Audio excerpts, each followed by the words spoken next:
भारत और पाकिस्तान के बीच अगर एक बार फिर जंग छिड़ जाती है तो इस बार भारत पाकिस्तान पर ऐसी मिसाइल दागेगा जो हमेशा के लिए पाकिस्तान को खत्म कर देगी।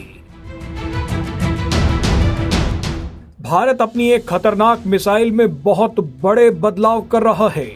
भारत की ये नई मिसाइल अब पाकिस्तान को हवा या जमीन नहीं बल्कि जमीन के नीचे घुसकर मारेगी। ऑपरेशन सिंदूर के दौरान भारतीय सेना ने पाकिस्तान को हवा और जमीन पर तो मार ही दिया था, लेकिन अगले युद्ध में भारत की मिसाइल पाकिस्तान की जमीन के नीचे घुसकर जड़ें काट कर आएगी। दरअसल पाकिस्तान ने जमीन के नीचे खतरनाक हथियार छिपा रखे हैं, इनमें न्यूक्लियर बम भी शामिल है। अब भारत का अगला टारगेट पाकिस्तान की जमीन के नीचे छिपे यही खतरनाक न्यूक्लियर हथियार हैं। दरअसल भारत बंकर बस्टर मिसाइल बना रहा है।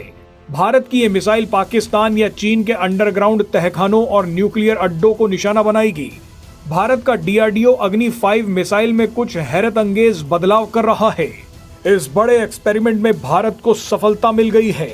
आपको बता दें कि अग्नि 5 एक surface to surface intercontinental ballistic missile है जो अभी तक जमीन के ऊपर बने टारगेट्स को निशाना बनाती थी, लेकिन डीआरडीओ ने अग्नि 5 का ऐसा वर्जन तैयार कर लिया है जो जमीन के 100 मीटर नीचे घुसकर पाताल में हमला करके आएगा। 100 मीटर यानी 33 मंजिला इमारत जितनी गहराई। अग्नि 5 मिसाइल का बंकर बस्टर वर्जन पहले जमीन में गड्ढा करेगा, नीचे घुसेगा और दुश्मन की अंडरग्राउंड हथियारों की फैक्ट्रियां और न्यूक्लियर फैसिलिटीज को उड़ा देगा।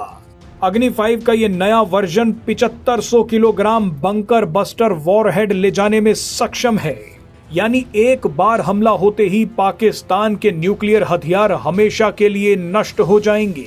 भारत का अग्नि 5 बंकर बस्टर वर्जन कितना खतरनाक होगा उसे इस उदाहरण से समझ लीजिए। अमेरिका ने ईरान की जिस सबसे महत्वपूर्ण फर्दो न्यूक्लियर फैसिलिटी को उड़ाया था वो जमीन में 60 से 70 मीटर यानी 200 से 230 फीट की गहराई में थी। अमेरिका ने ईरान की फर्दो न्यूक्लियर फैसिलिटी को उड़ाने के लिए जिस बंकर बस्टर बम का इस्तेमाल किया उसका नाम था GBU-57।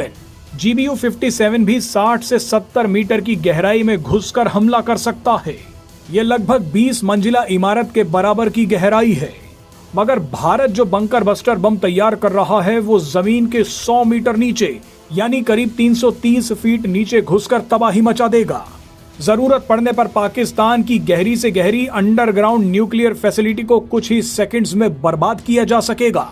हाल ही में पाकिस्तान ने चिंता जताई है कि भारत भी उसी तरह से बंकर बस्टर बमों का इस्तेमाल कर सकता है जैसे अमेरिका ने ईरान के खिलाफ किया है।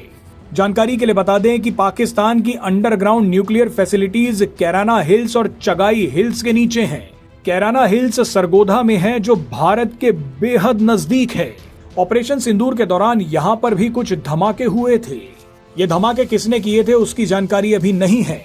इसके अलावा पाकिस्तान की दूसरी underground nuclear facility Chagai hills में है जो बलूचिस्तान में है और भारत से 1000 किलोमीटर से थोड़ा ज्यादा दूरी पर है। ऐसे में अगर भारत अग्नि 5 मिसाइल में बंकर बस्टर बम लाद देता है तो पाकिस्तान की इन दोनों न्यूक्लियर फैसिलिटीज को कुछ ही सेकंड्स में उड़ाया जा सकता है। अग्नि 5 मैक 8 से मैक 20 की हाइपरसोनिक गति से वार करती है। मैक 8 का मतलब है आवाज से 8 गुना ज्यादा गति और मैक 20 का मतलब है आवाज से 20 गुना ज्यादा गति। हमला करने की नौबत आई तो भारत अग्नि 5 के बंकर बस्टर वर्जन से चगाई हिल्स को सिर्फ 8 से 10 सेकंड में उड़ा देगा, तो वहीं बलूचिस्तान के चगाई हिल्स में स्थित अंडरग्राउंड न्यूक्लियर फैसिलिटीज को सिर्फ 2 से 3 मिनट में उड़ा दिया जाएगा। भारत का ये बंकर बस्टर बम जमीन के नीचे छेद करके घुसेगा और न्यूक्लियर फैसिलिटी में जाकर फटेगा।